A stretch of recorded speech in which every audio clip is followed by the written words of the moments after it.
Hi, I'm New York Times Metro reporter Jeff May sitting in for Sam Roberts. On this program, we feature leading newsmakers and the New York Times journalists who cover them. This week, I'll speak with New York Times political reporter Maya King about the increasing number of black men turning away from the Democratic Party. But first, Monday was the one-year anniversary of the October 7th Hamas attacks in Israel. 97 of the 251 hostages taken that day still remain in captivity. Despite the solemn day, pro-Palestinian demonstrations are still breaking out across college campuses, and with a notable shift in protest rhetoric aimed at an undeterred Israel. Sharon Otterman has been reporting on activism in higher education and joins us now. Welcome, Sharon. Thanks so much. So October 7th was the anniversary of the attacks in Israel. What was the significance of that day for protest groups that you've been covering? So, protest groups that are pro-Palestinian, the more left-wing, extreme end of the movement is going to see October 7th as the day when Palestinian resistance movements broke out of their cage, their concentration camp, and showed the world that they could stand up against this extremely strong army of Israel. And So for that reason, there is a desire to commemorate that attack on that day. and these protests have been happening since last spring. I'm wondering, you wrote an article. Have you seen a shift in rhetoric or tactics since the protests originally began? Yeah, I think originally the student protest movement and the Students for Justice in Palestine were focused more on creating kind of a big tent of anti-war protesters who could come together over the massive amount of civilian death in Gaza.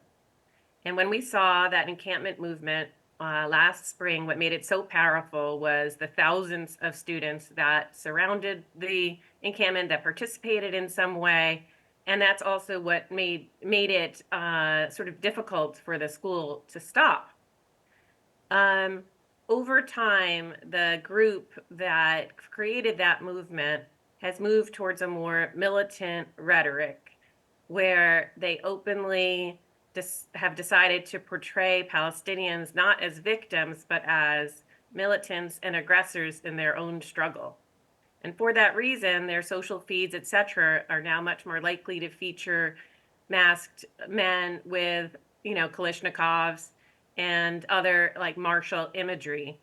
And they are much more likely at the core of the movement to be eliminating any doubt of what they mean when they say there is only one solution, intifada, revolution, or many of the chants that they say. They really are seeing armed revolution from the Palestinians as the way that this revolution is going to work, and the elimination of the state of Israel.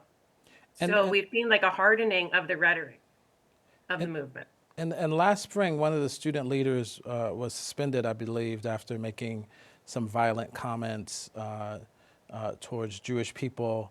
But they recently reversed how they felt about that, the group, right? They reversed how they felt about those comments. Yeah, they had, when this student, Kamani James, um, he was found sort of shown on video excluding Zionists from the encampment. And when Jewish organizations looked into his social, they found an old video that he had shown where he had said to somebody who was actually considering disciplining him at the university comments like, "I don't think that Zionists deserve to live." And at the time, Squad, which is the protest movement, the umbrella group, decided that that they were going to apologize and say that this sort of violent rhetoric did not represent the movement. As they've moved overall to a more violent rhetoric, they realized the contradiction in that. And yesterday or 2 days ago, they put up something online taking back their apology and saying, "We stand by Kamani and his comments." And Kamani came out and said, mean what I said. I don't think Zionists deserve to live. You have to understand that for this movement, Zionism is a synonym for white supremacy, for the KKK, for fascism, for any supremacist ideology. They are not. They don't see any nuance when they say Zionist. So for him, it's like saying I want to kill all the white supremacists. So they don't see that there could be an ethical Zionist, and so their rhetoric towards them gets very, very violent and harsh sometimes. And the students do make a distinction between Zionists and Judaism, is that right? Yeah, they are sort of obsessively making this distinction between Zionism and Judaism. Like Nordine Kiswani, who leads a huge protest movement, will say Zionism, Judaism, yes, Zionism, no. So they think that it's an insult to Jews to say that they're all Zionists, because for them, Zionism is this ideology of white supremacy. So they want to make that distinction, and there are Jews in their movement. There's those Orthodox, ultra-Orthodox Jews, there's a small group of ultra-Orthodox Jews who stand with them, and Jewish Voice for Peace and other Jewish anti-Zionist groups do stand with them. But the problem is that when you become so militant in your language, that distinction obviously starts to break down. So if Nardine, let's say, posted "Long Live October 7th" yesterday and compared the October 7th attack to the Jewish uprising in Auschwitz and said it was similar, that you start to sort of wonder, would somebody who is not anti-Semitic actually be saying this? How real is this distinction that she's trying to draw? And certainly a lot of people do not recognize the distinction. We'll come back to Ms. Kiswani in a second, but I want to ask, can you give me an example? What type of rhetoric are the students using that demonstrates this shift from last spring?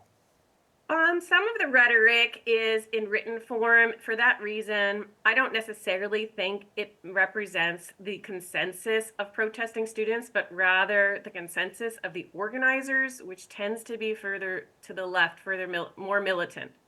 So they will say on their social feeds things like they'll hail as a victory, like the terror attack that happened in Jaffa about a week ago, where there were 7 civilians killed by a gunman in a light rail station. They will say that is bringing the fight home to the enemy. They were supportive of Iran's strike when Iran had about 180 missiles that hit Israel also on October 1st. They said that was, a great, I don't know if they use those exact words, great moment, but they hailed that attack.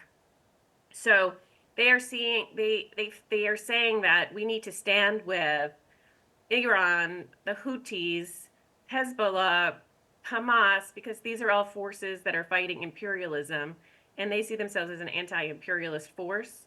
So even if they don't agree with everything that these groups are doing, they feel that they need to stand with them as part of their militant discipline. And I'm wondering, they're on a college campus, some of the protesters, but is this rhetoric covered under their free speech rights?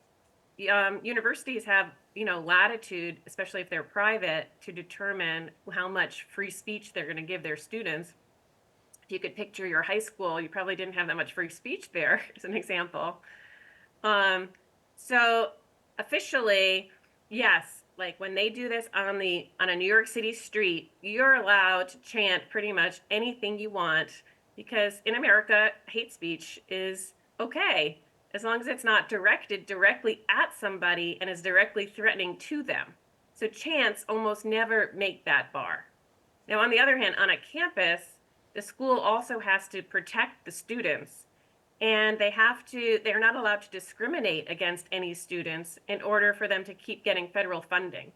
And so you can make an argument that if you allow chants that say call for the murder of Jewish students or support the terror attack of October 7th, that is intimidating Jewish students to the point that their civil rights are being violated.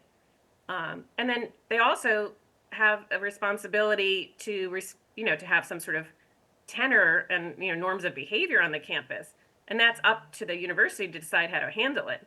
The problem is you're dealing with 19-year-olds, 20-year-olds, and often if you try to bar or ban something, it just comes back stronger. As we know from if you've a teenager parent or you know what you were like at 18 or 19 years old. So it's really a like difficult thing for universities to decide how to handle it without fueling it more. I wonder if you could tell me briefly how has the university handled this, and I'm wondering if student opinion on campus has changed since the tenor of the rhetoric has also shifted. So the first thing that I noticed when I went back to campus this semester, and they were predicting, these mass uprising, was how small the initial action was on day one at Columbia. There was sort of like 40, maybe 50 of the hardest core protesters that I remembered from the year before, for the most part, protesting outside the gates. And the lines to get into the campus, because the gates are locked to everyone except an ID, except if you have an ID, were way longer than the protests. And students were annoyed, that these protesters were making them late to class, basically. So that, the literature that they're giving out on the tables uh, has more pro Hamas, pro Hezbollah rhetoric than I personally saw last semester. And when I spoke to some students on the campus, they said that between the additional threats of enforcement by the university and the fact that the consensus of the students who are pro Palestine seems to not be at the same place as this hardest core group of organizers, that they're feeling less excited about protesting. In other words, it's not worth it for them to risk discipline to stand with people they kind of aren't feeling it as much anymore. So that's a free speech argument in a way. If you allow them to speak, you will have revelations among some students that are like, wait a second, this goes beyond what I'm comfortable with. But they had to hear the argument in order to make that decision for themselves. And you did a profile recently of Nardine Kiswani, one of the leaders of the Within Our Lifetime movement. Tell me a little bit about her and how she fits into all of the changes that are happening on college campuses. She's one figure in a big movement, but it's a movement without a lot of figures, partially because it's dangerous for them, to stand up and have their face so recognized. Nardine Kiswani has been that person who's willing to lead a protest through Midtown Manhattan with thousands of police officers all around her and be completely comfortable with it. And that bravery, whether you think she's a devil or a hero, is noticed by her followers, that she's not scared. She's not scared to lead at that level. Now, sometimes she might cause the protests to become violent with the rhetoric, or she might inspire violence among followers. She's often not there for that part. But the danger, when you use rhetoric that, let's say, calls Zionists baby killers, is that some people in your movement, even if you are following the rules, are going to take that to the next level and might actually try to go after perceived Zionists physically, or damage their property. Sharon, thank you so much for your reporting on this complex topic. Coming up next, why is the Democratic Party losing black men?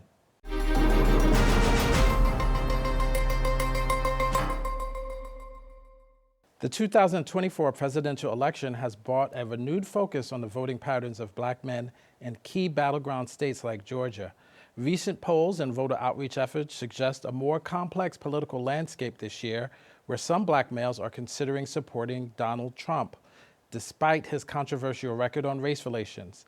How are Republicans taking advantage? New York Times reporter Maya King covers regional politics in the Southeast. Welcome, Maya. Hi, thanks for having me. So you did this excellent article about black men, voters, and you focus specifically on Georgia. I'm wondering if you could tell me a little bit historically, how have black men tended to vote in these presidential elections in Georgia? Well, when we think about Black voters as a Democratic constituency, we know that they are a very loyal and very active voting bloc. Black men are no different. The only other voting bloc really that turns out and supports Democrats more than Black men is Black women, who have been hailed sort of as the backbone of the party. So in these southern states that are growing more competitive, like Georgia and North Carolina, that have very large Black populations, Democrats are really trying to make sure that that remains the same, that Black men and Black women turn out in very large numbers and that they continue to support the party in these states. Have there been any sort of demographic shifts among Black men and how they vote in this election, the last election? I think the most pronounced shift that we're seeing is really along generational lines. So while Black men over the age of 65, really Black men over the age of 50, I should say, are still very solidly in support of Democrats and plan to turn out and support Vice President Harris.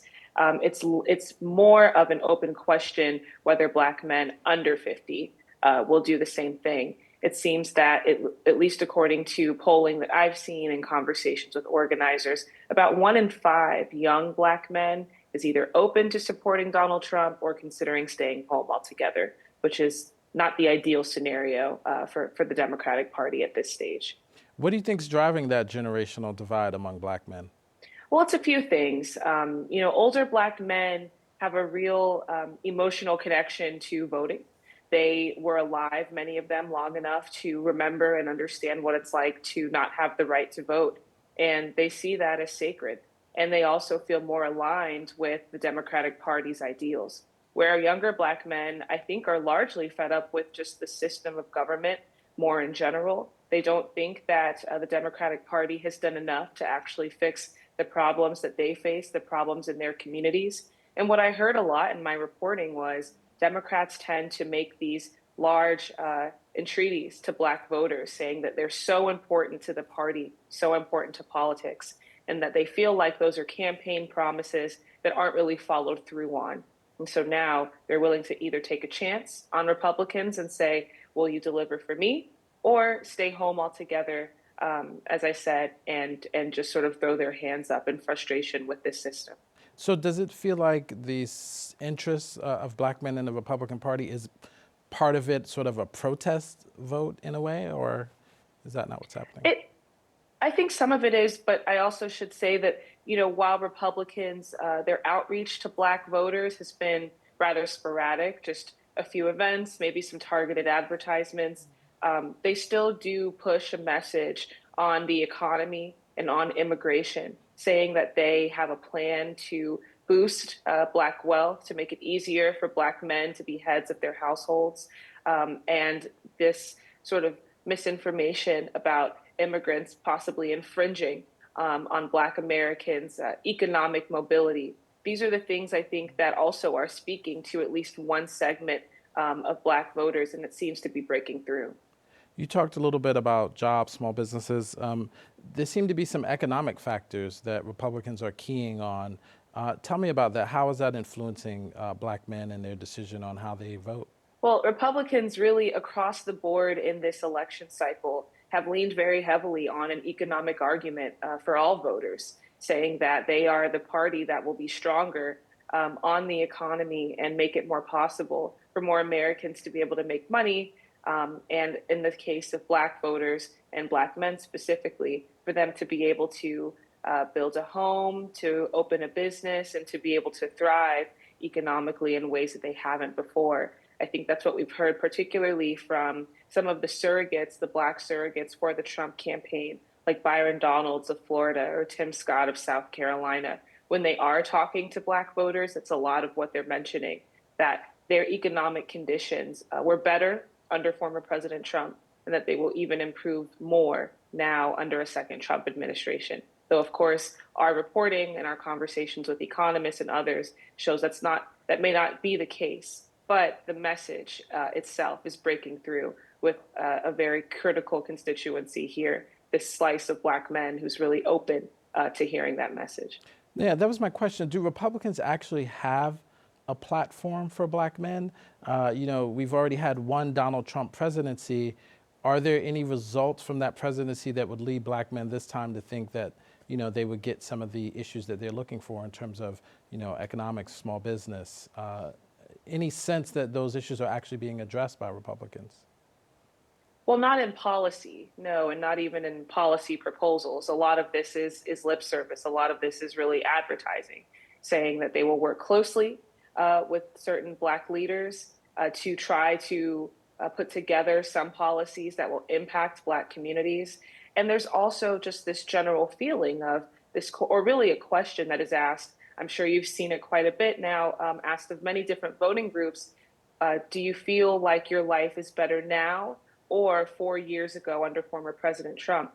For some Black voters, their answer is, well, 4 years ago, before COVID and the economic downturn and a lot of the global turmoil that we've seen, a lot of Black voters feel, yes, like they had more stability, had more money in their pockets 4 years ago.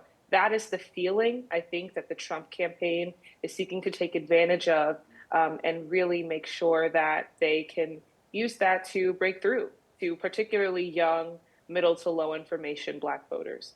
The Democratic nominee Kamala Harris has said that she does not expect Black men to vote for her just because she's Black. I'm wondering what effort she has taken to engage Black men specifically. That's right. The vice president has made clear that she does not see Black voters as a given or a voting bloc that's sort of in her pocket, as she said. But, in this stage, with just a month until the election, her campaign has leaned heavily on surrogates. They've traveled to a lot of heavily Black cities like Detroit, Atlanta, where I'm based, Milwaukee, and other places to boost turnout, but also to speak directly to Black men and say that their vote really matters, it counts, and that it's needed for the Democratic Party to be able to build on the work that it's done to create more wealth for Black communities and to improve them in general. We're also in the homecoming season, which is felt particularly acutely here in the South, where historically Black colleges and universities have weekends of events, large football games, these huge gatherings of largely Black folks going back to their universities. And the Harris campaign has launched a tour of several historically Black colleges and universities where they will deploy surrogates. Harris herself may arrive at a few of these too. She herself is a graduate of an HBCU. And talk directly to these voters. Now, of course, some of these universities are not in competitive states, though some of them are. And I think the message is largely not only for these folks to vote, but for them to go back to the communities that they live in and encourage the members of their family, their communities, and others who might be on the fence, not only to register to vote and cast a ballot, but again, to support the Harris-Walz ticket. And this didn't come up in your article, but you've traveled extensively speaking to Black men. I'm wondering, the Democratic nominee is a woman. And I'm wondering, is there an issue with gender in terms of some of the questions that Black men have about supporting the Democratic Party this time around? I think it's a question that a lot of voters have. Black men are no different in that questioning of whether or not a woman is fit to lead. It is certainly something that I've heard come up quite a bit. But I think for some Black men, they're willing to take a chance, or at least that they see this change, this shift in having a woman president as important and meaningful, where for others, it does give them pause. And so that's certainly something that we'll have to see. And I think the closer that we get to Election Day and when early voting starts here in Atlanta, that's certainly a question I'll be asking many Georgia voters about. I wonder if there's a sense of how Democrats will be able to discern whether their outreach efforts are having an impact on Black men as we head into Election Day. I think we'll have to look at turnout, especially in this early voting period. I'll, of course, be talking to many voters at the polls and only asking them about the issues that matter to them, but indeed who they plan to support and why.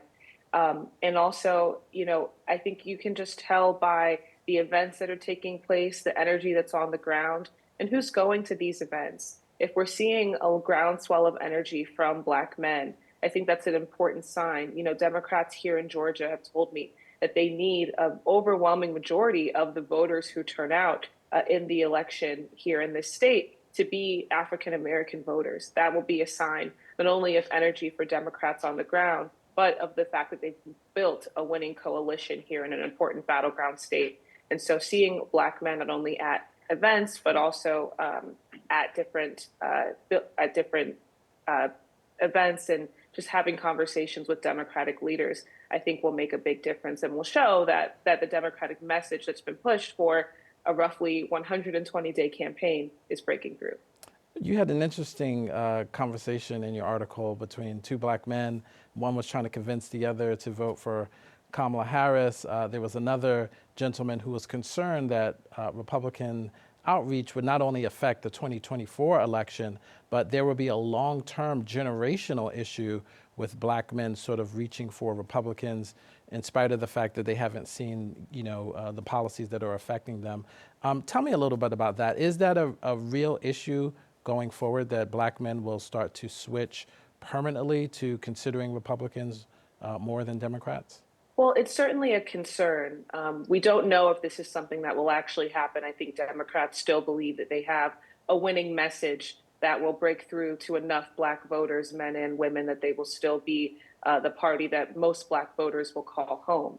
But, the Democratic leaders that I was speaking to for this story pointed to a few things: the micro-targeting of younger black men in advertisements and mailers, the conversations that are taking place now amongst many young black men who may not really see or may not feel like they have a home with the Democratic Party or feel like they align with its values, and a Republican Party that is extremely well funded and has been able to boost the careers of a handful of black surrogates in Congress who also have been mouthpieces for a lot of this message.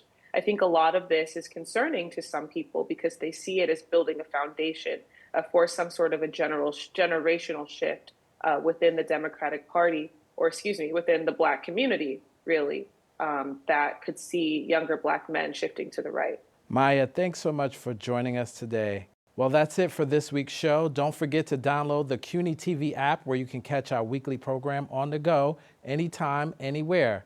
Thank you for watching. I'm Jeff Mays, filling in for Sam Roberts and CUNY TV.